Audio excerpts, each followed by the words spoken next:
Bon matin!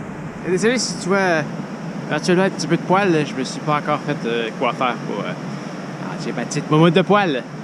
Ce matin, 1 heure de vélo de fait déjà, 28 km, je me suis rendu jusqu'à Farnham et pas de neige jusqu'ici, mais aujourd'hui je m'arrête littéralement sur un mur. C'est comme ça depuis l'année passée ici. C'est un beau petit pont. Un beau petit pont qu'il y a, comme tu peux voir, de l'autre côté. Mais on peut pas passer dessus. Parce que j'imagine que c'est dangereux qu'ils tombent s'ils l'ont barré. Mais c'est vraiment un beau petit pont, avec la rivière à côté.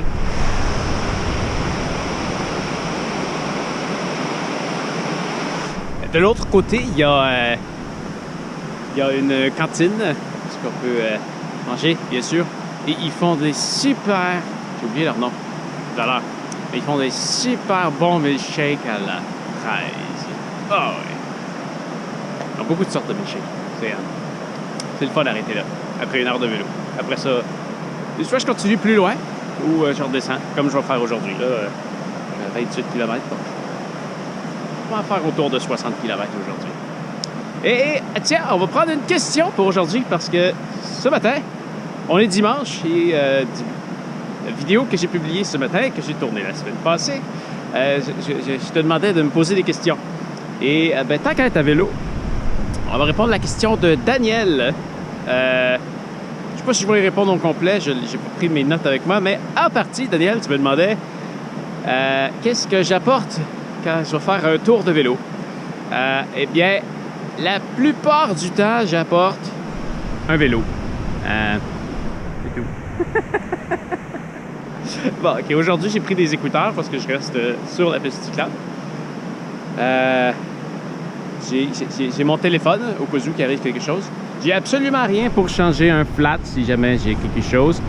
Normalement, tu vois, je fais 60 km aujourd'hui. Normalement, je vais m'emporter une bouteille d'eau. Mais comme souvent, je l'ai préparé, je l'ai laissé sur le bord de la porte.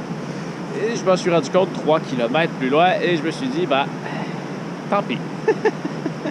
Je suis généralement très bien hydraté à peu près tout le temps. Je bois beaucoup d'eau. Alors, une météo comme aujourd'hui, il faisait 4 quand je suis parti. Là, on est peut-être rendu à 6, peut-être 7.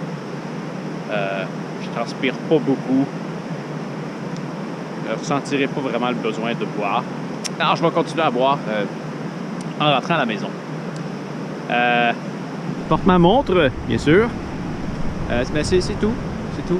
Si je pars quand même loin, là, je vais m'apporter quelque chose pour changer un flat. Mais non,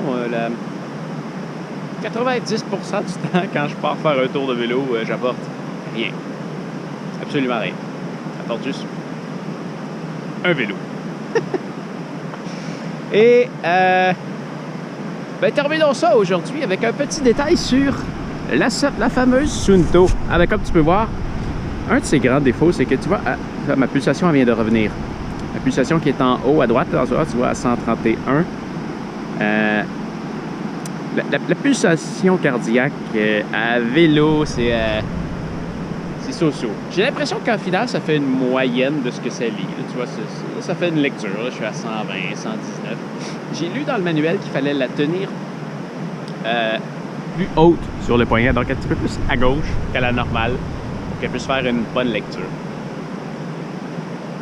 Bien. Sinon, à part ça, disons les pulsations cardiaques, mais en même temps, c'est génial, parce que je peux encore mettre la fameuse ceinture, mais j'aime ça partir pas de ceinture, alors c'est un bien pour un mal. C'est un bien pour un mal. Et autre chose, ben ça c'est son défaut, là, les pulsations cardiaques. Il y a aussi le fait qu'elle n'a pas une vitre en cristal de saphir, ça m'énerve. Ça m'énerve parce que c'est quand même une super montre. Le prix est excellent. Elle fait vraiment beaucoup de choses. Elle fait même presque plus de choses que ma Ambit 3. Elle n'a pas d'altimètre, parce qu'elle n'a pas de baromètre intégré. Mais je suis quand même capable de savoir à quelle altitude que je suis parce qu'elle me le donne avec le GPS. C'est juste moins précis. Mais bon, ça, Ah, c'est pas si important que ça. Mais, il y a un truc par contre, je vais la retourner tantôt. Je vais en commander une autre. Elle me semble défectueuse. La batterie se vide, mais à une vitesse incroyable. Sans faire d'activité sportive, donc juste en la portant, je perds plus d'1% à l'heure. Voilà. Presque 2. Nous disons peut-être 1,5% à l'heure. Et en mode de sport, Sunto dit qu'on est supposé pouvoir faire 20 heures, mais non, c'est épeurant. Je te reviendrai plus tard avec des détails plus précis là-dessus. En ce moment, je ne sais pas à quoi la charge. Quand tu commences l'activité, ça te dit combien d'heures que tu as, mais c'est jugé par rapport au pourcentage et non à la vie de la batterie. Ouais, fait que je vais la retourner, je vais en commander un autre et probablement noir. Celle que je voulais, je vais payer un petit peu plus cher. Je vais l'avoir la couleur que je voulais. Parce que là, ma blonde, elle arrête pas de m'écœurer que tout le monde de filles. C'est pas la couleur que j'aurais pris, mais elle était moins chère. Mais il y en a même une autre, celle en cuivre, est tombée encore moins chère que celle-là. Elle est 202 $ en ce moment sur Amazon. C'est fou. Mais tant qu'à en prendre une, je vais prendre celle que je veux. En même temps, c'est juste pour faire des tests. Là. Parce que je suis pas mal sûr que ma Garmin qui va rentrer cette semaine, ça va être ma montre de tous les jours.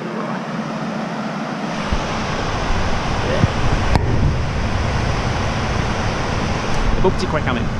Bon. Alors, on rentre à la maison et on se revoit demain, c'est sûr, parce que j'ai plein de questions à répondre.